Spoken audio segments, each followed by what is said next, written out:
Introduction. Hey Jackie, look at this. It looks like a ball, but it's not a real ball.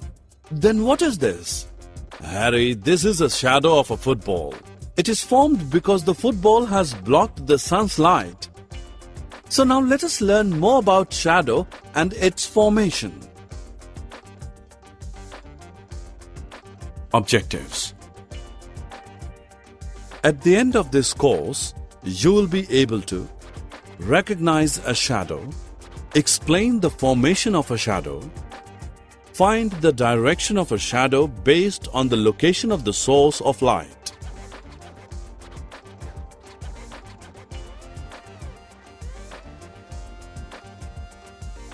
Hi friends, at first let's discuss what a shadow is.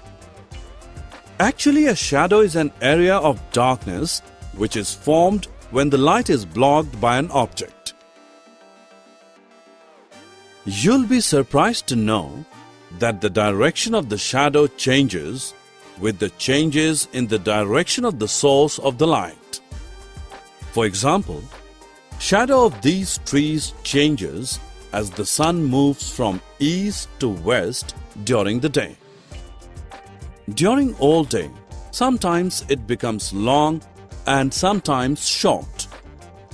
Let's see how this happens. As we all know that the sun rises in the east. In the morning, the sun is in the east, so the shadow of the object forms in the west. Now just look at its length. The length of the shadow changes as the sun moves towards west.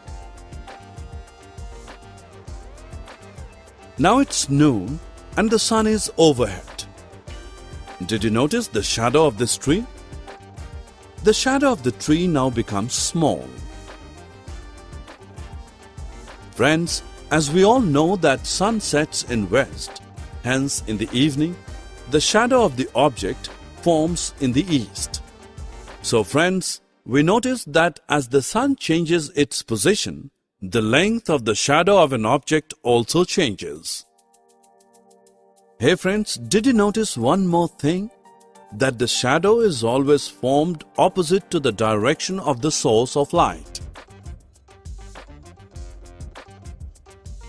Summary. Now friends, let's summarize what we have learned. A shadow is an area of darkness. It is formed when the light is blocked by an object. It changes its direction and length with time during the day. It is always formed opposite to the direction of the source of the light.